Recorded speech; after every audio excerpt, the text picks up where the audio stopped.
P खा किसने आवे को स्कूल थोड़े आवेगा पी खा का हम कौन काटा जाती है है कौन काटती पिका जाती है अपन भाई के वजह घर जा घर जा तेरा धरो जाओ पैसा ला उठी काटते कहाँ पैसा मोड़ नवीन प्राथमिक शालक शिक्षक करते हैं सोनपहरी के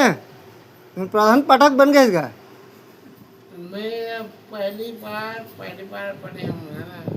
अब मेरा स्कूल से नाम तो उसने पी खा का आवे तो कैसे बने गुरु जी तेजा नहीं यार तेरे देख गा मंगल और मुंदी खरस तब कैसे पी खा किसी ने आवे घर में भले कैसे कर देते नहीं मोर एकदम आज के नहीं मोर विश्वास है ने उसे नहीं बनेगा मुंडा गुरु जी देखे नहीं यार पी खा के नहीं आएगा स्कूल नहीं विकास नहीं जाना है आज मस्त कल स्कूल हमारे स्कूल पूरी